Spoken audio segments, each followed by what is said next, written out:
Alrighty everyone, so this is a Husqvarna 564 XP, but this is the heated handle model, so it's the XPG. Just picked it up today. I probably have, I don't know, 30 minutes on it so far. Completely stock as of now. And we're just going to be kind of talking about the first impressions, going over it, popping the cover off, kind of seeing what we got, and, maybe kind of planning some stuff out for what's going to come in the future for this saw. Just kind of shooting the shit, going over it.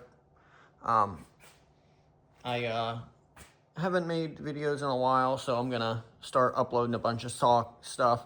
I port saws every day, so I figured I'd start making videos and kind of showing you how the saws are performing and what's what. It seems like you kind of have to have a presence online these days, so that's what I'm here for. First thing off the bat, I noticed the starter cover is a lot smaller on this saw, so compared to a 62 or even a 72, that starter cover is going to be totally proprietary, obviously. So that also means the crankcase is a lot bigger. On this side here, you can kind of see that's all different. This here is my 62 Mark II. You can kind of see the difference here. The starter cover is a lot different on this guy, which is fine. I'll make a video on this too. I compared this 62 to the 64. This one fully ported, muffler mod, timing advance, machined. Everything that can be done to it is done to it. Aside from, a full-blown race pipe, but this is just a pipe design I was messing around with, or a muffler design I was messing around with, so it's okay. I don't know how I feel about it yet. But back to the 64. Another thing I like right off the bat is this stainless muffler. The 62s, or I guess all the previous 5 Series saws, have that mild steel muffler, and they always get all banged up here in the front, which this one may or may not, but it's got a pretty thick shield on the front of it, it looks like. And then obviously being stainless, it's not gonna need high temp paint, which is good for me because I don't have to paint it and bake it. And then it's also not gonna corrode, no matter what you do, those mild steel pipes, they get hot over time, get beat, and then they start chipping or peeling and they end up rusting. So especially on the old 3 Series, but I've even seen some 5 Series start down that process. So one of the other things I noticed right off the bat, which is kind of a bummer for me, this cylinder, you can see right there, that is a one-piece or totally enclosed transfer port. I'll kind of show you on the 562 and basically every other 5 Series cylinder, that is I'll say a two-piece. What I mean basically is the cylinder being one piece, the cover for the transfer being the second piece. There's a cover on each side, obviously, for each transfer, but those you can just take a Torx bit or a security bit, take those right out, and then you can get right in there, straight in with your die grinder or your Dremel, whatever you're using. So it makes it so much easier. You don't have to have the 90-degree Dremel to use that. I have one. I just hate using it. It's a pain in the butt. And, trying to get in those corners with a burr bit, it just wants to bounce all around, and it's just a hassle. So that's kind of a bummer. It's going to slow things up a bit on these saws. And we'll get more into it when I pop the cover off. I'm just gonna grab a cylinder for you and kind of show you what I'm talking about.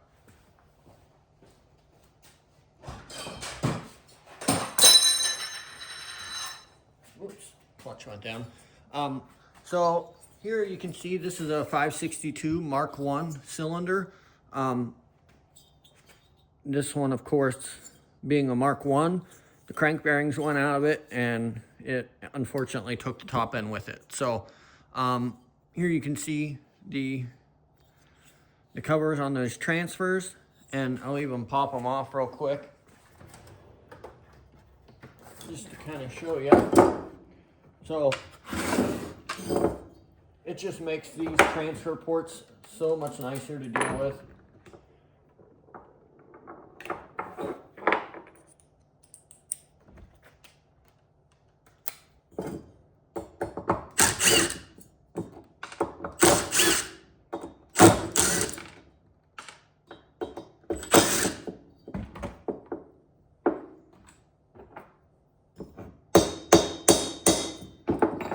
Don't berate me, this is a junk cylinder. It's all scored up from hell, so. This baby is really stuck on there. So you can see this cover here. It has a rubber seal that sits down in that recessed groove. And then there you can see the open transfer port. So that just makes things so much easier. You just get right in there. Flat, nice flat surface. Just remove your material however far you want to go. Clean it up, bolt the cover back on, you're done. I also really like it because I can really improve the flow in this area here, these lower transfers. Sorry, I'm kind of like drifting off with it, but I got my phone on a tripod, so it's kind of in the way of everything, of course, but you can easily get to these lower transfers to really clean them up, really improve the flow, the volume, all that stuff. So that's going to be a bummer. We'll tear into that one down the road and see how different it is. I've seen some videos. It's pretty similar to this, but in terms of access, it's going to be a little bit more tricky. I will set that off to the side.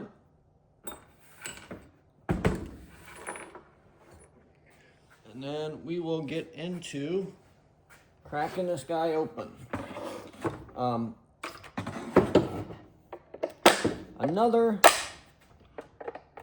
initial thing I've seen with the top cover off, this cylinder, this whole design is a lot different. It's a whole new design of the 62, but if you pay attention to the 62 and some of the other 5 Series, everything is built on a slant, on an angle this way. This is a lot more kind of 3 Series style, traditional, older school style saws and engine setup, where the cylinder is a lot more, I don't know, perpendicular, or a lot more vertical on the crankcase. And they're basically able to get away with that because this saw has a lot shorter of a stroke. So less stroke, you need less room, and you're able to kind of, you know, change the design to optimize it, you know, make everything a lot tighter surrounding that cylinder, making the saw overall smaller, which is, I believe, how they achieved the smaller footprint of this saw. Let's see, the air filter here, I've heard some complaints. How much of that is just random internet mumble jumble, I don't know, but I've heard there's been fines getting inside the filters. Like I said, I probably have 30 minutes on this saw. That seems like a pretty nice seal to me. It's all rubberized, so let me take a look and see what we got here.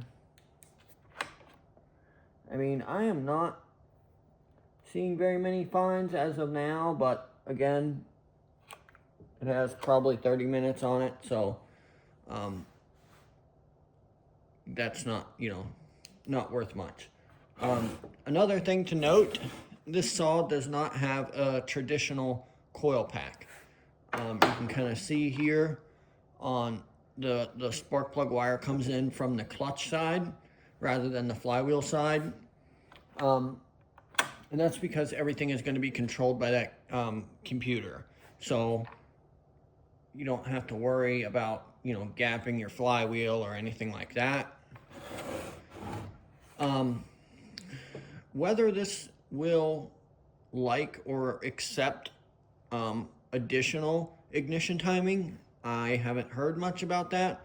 I do know that the 500i will not and does not like ignition timing advanced, just because that throws the whole computer out of whack.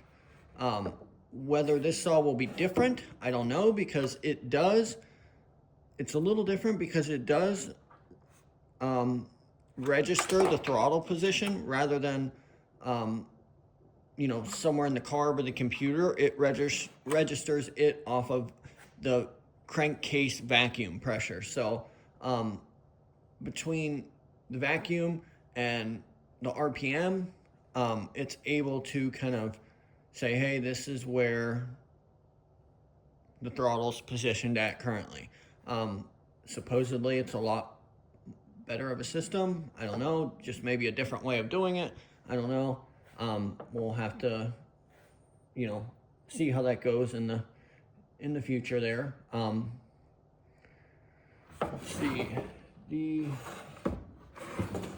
I was curious to see if they heated the fueling system in any way, kind of like on the, on the 62 or the 362, the 562, they had the heating element in between the carburetor and the air intake elbow. I'm initially not seeing much here, but it doesn't mean there's not something there. I haven't torn into it yet. It looks like there's like 4 different layers all stacked up right there. So it looks like there's a lot going on. Again, I haven't dug into it yet. We'll get there eventually.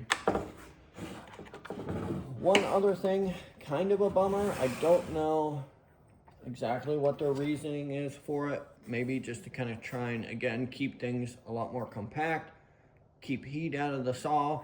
But they have the outboard clutch. Same as the 562. It's a little bit of a nuisance at first, but once you get used to it, it's not that big of a deal. So we will, just another thing you kind of learn to live with. Something I'm noticing right off the bat here is we do not have the serial tag here on the back side of the handle there on the crankcase. So I don't know if they just did away with it or instead put the EPA tag here. Or maybe, I don't know if that's what that QR code is for. I'm not sure. I haven't got that far yet, but I do know the heated handle on this thing is awesome. It heats up like crazy. It's got the heated element in both handles, so that's a bonus. My dealer ordered both of them, the XP and the XPG, and all their XP models got canceled, and they were only able to get the heated handle models shipped to them. They only got 2, and they've been waiting on them for 4, 5, 6 months, whatever it is. So I just snagged up whatever I could. The muffler, let's take a look in there.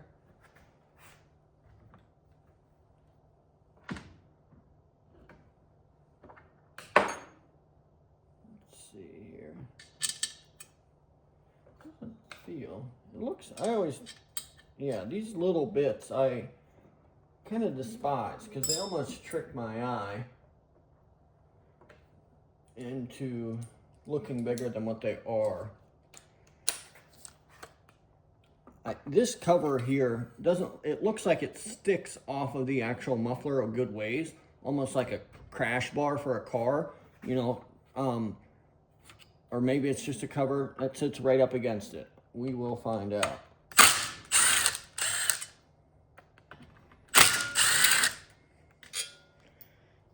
Let me kind of get that turned more for you, more centered.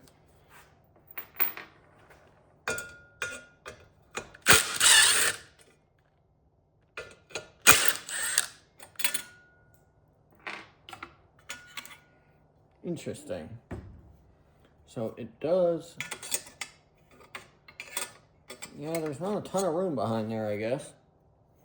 I mean, it is nice because it gives you some protection, but, you know, it'll kind of clean up the front. So if you get this all scratched up or, you know, whatever it may be, you could always get a new plate, mounting plate, whatever you want to call it for it. So I guess that's good.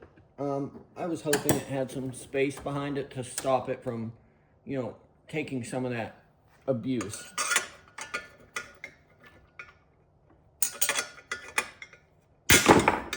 That's good. Those are tight. I can't tell you how often. Oh my gosh. Oh, probably should have heated that up some. Can't tell you how often I get a new saw and these bolts are basically hanging out of the cylinder head. They come loose all the time.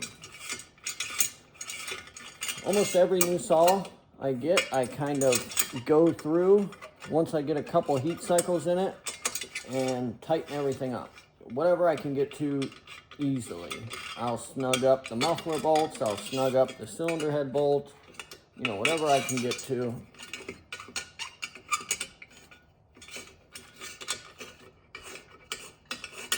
These do feel long like the old style muffler bolts. Unless I'm just struggling for no reason here.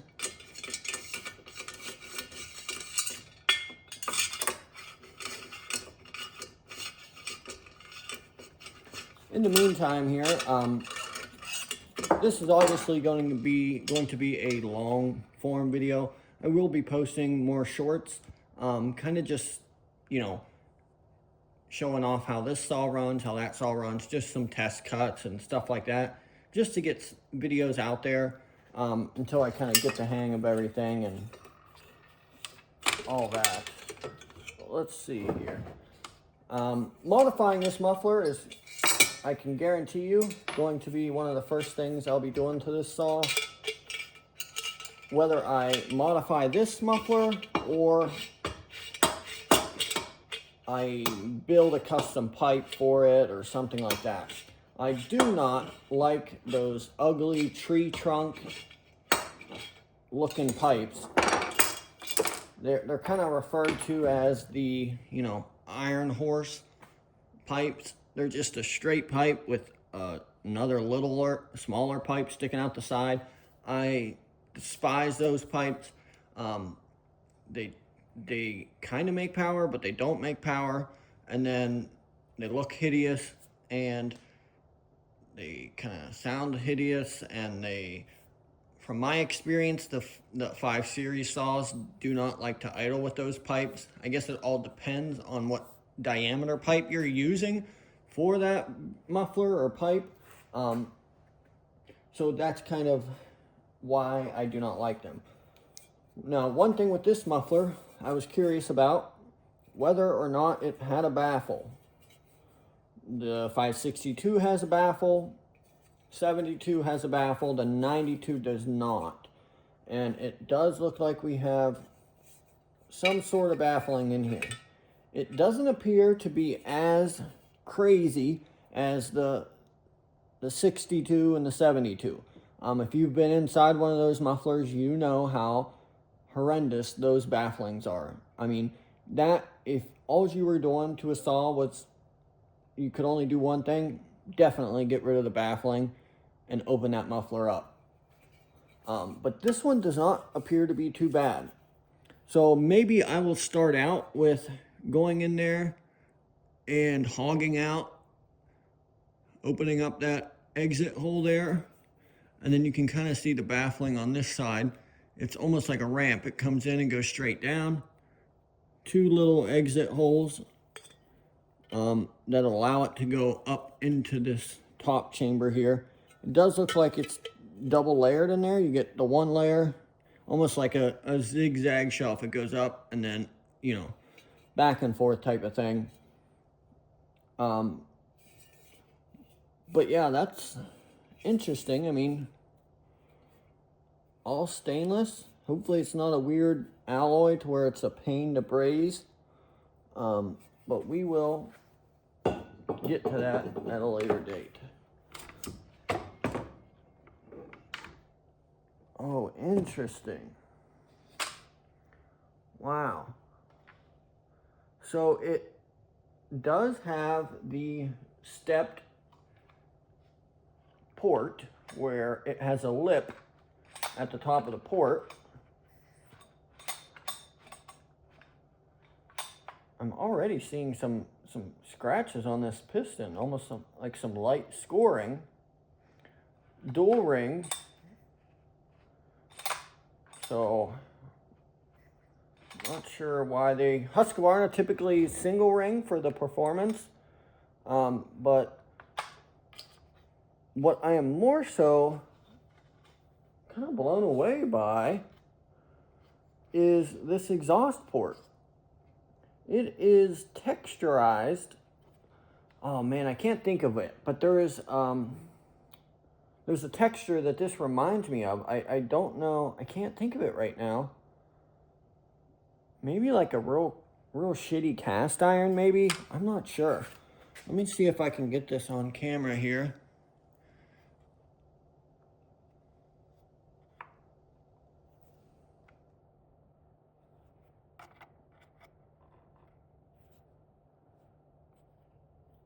You can kind of see there, the whole thing is texturized. And then it's got these, I don't know if those are just machining marks, but I would assume it's just, you know, cast.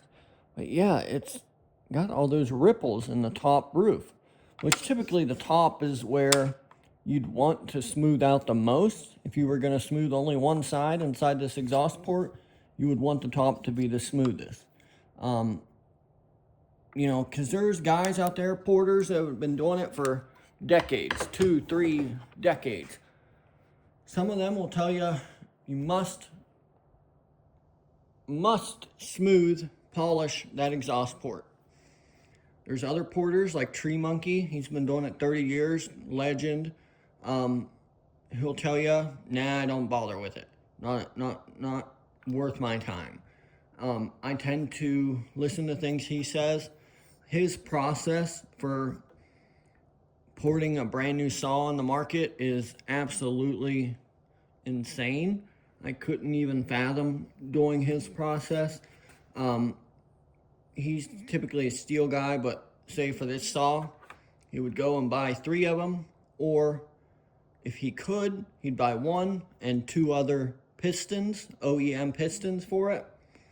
And then he goes through and, you know, he'll mod the muffler, test it. Okay, it picked up this much. He'll, you know, do this. Okay, it picked up this much. When it gets to port timing, he will go in and take 2 degrees off of the exhaust side on the piston. He'll shave that piston down so it adds 2 degrees of timing to that port duration, and run it, okay, it like that. He'll come back in, take 2 more degrees off of the cylinder, so 4 degrees duration total. Run it, okay, it like that. He'll keep doing that until it doesn't improve, and then he'll swap the stock piston back in it, and he says, okay, that's I found the limit for the exhaust. And then he'll start all over again for the intake. Same thing for the transfers. That is absolutely insane, the amount of time it takes to assemble, disassemble, test, you know, all that stuff for each one is just mind-blowing. I couldn't fathom it. I kind of find my numbers based off of what I see other people doing, what I know works. I have occasionally stumbled into new builds, I kind of call them blueprints almost, that I was locked in, okay, for the 562. I know it likes, this duration, and this. And then I overshoot it one time or miscalculate, and then, oh shit, I think I messed it up a little bit, put it back together, and it blows me away. The best 62 I've ever done, so that has happened.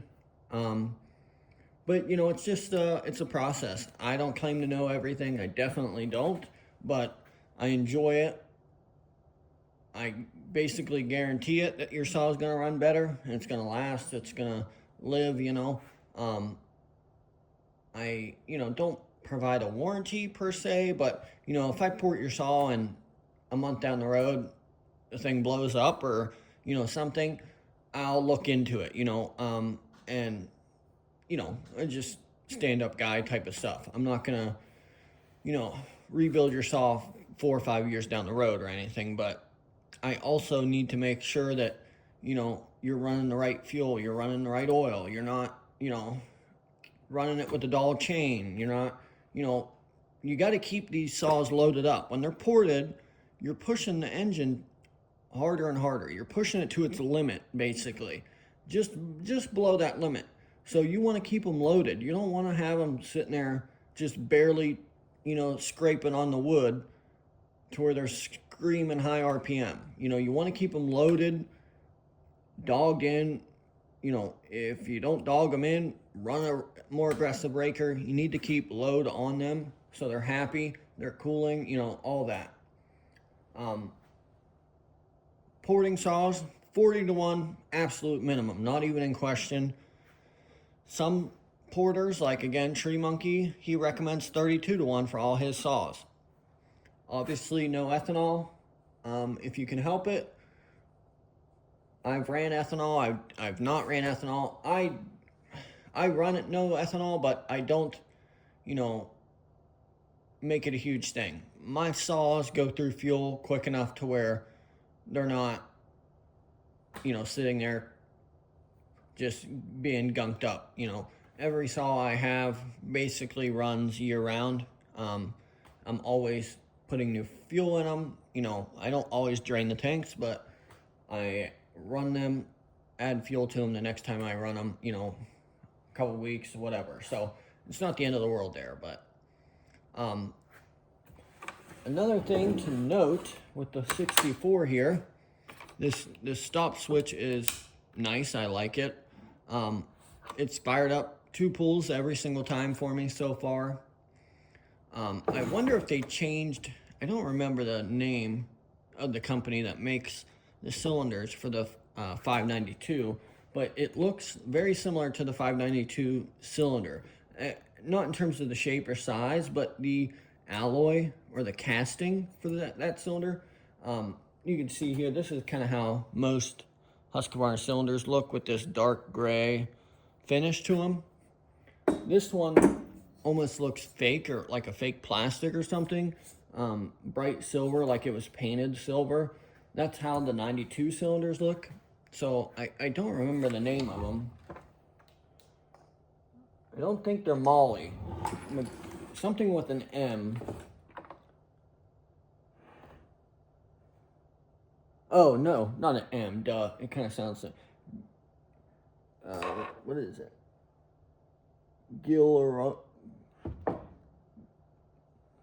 don't know. I can't make out that first letter if it's a... Gilliradoni? Something like that. I remember the Oni part. But anyways, yeah, so they're not using Mall cylinders anymore for the 64, which is interesting. I wonder why. I'm actually not sure if they've used Mall on the 62. I thought they did on the older ones, but I don't see a stamp on the 62, but I do see this G right there, so this starts with a G, however you pronounce that, so I'm wondering if they also make that cylinder. But yeah, I'm probably going to see if I can fit up a pipe for it. I do have a junky pipe that I made, the first pipe I ever tried to make.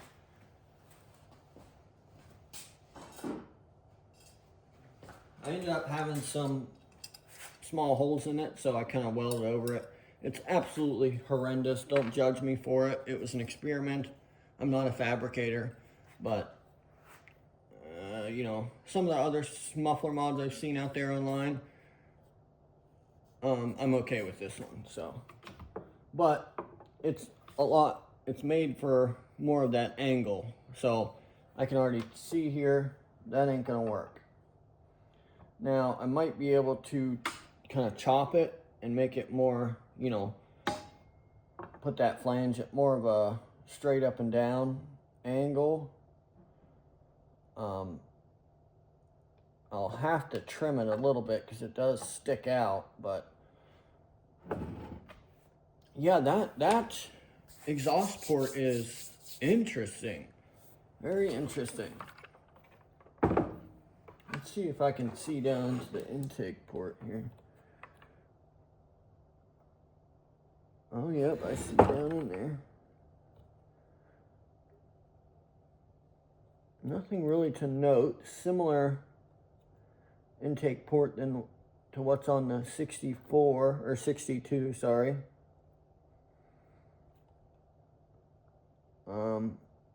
No real crazy finish on it or anything.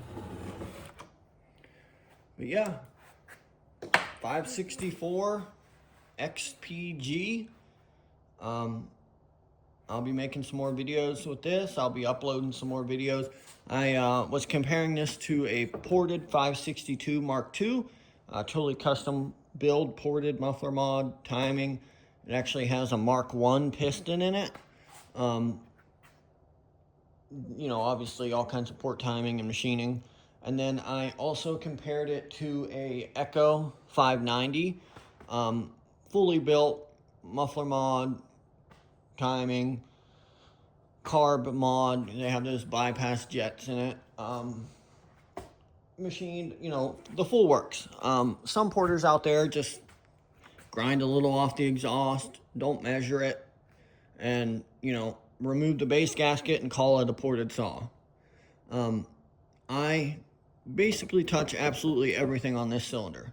Sometimes I don't touch the intake because I was able to achieve the number I was looking for with machining the base, or, you know, stuff like that. So sometimes not every single port gets touched, but that's because I achieved what I wanted elsewhere, you know, as a combo deal. So, you know, every port gets touched, you know, surface machined, base cut. You know, sometimes I've more recently started playing around with pop-ups. I kind of came up with the understanding that those are kind of like a, I don't want to say a hack job, but almost like the old school way of doing it, you know, back before they realized they could cut the squish band on cylinders.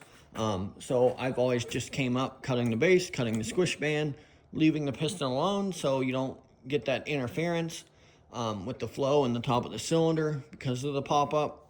But I've started playing around with it, you know, add compression. Certain guys want, you know, all the compression in the world, so I'll do that.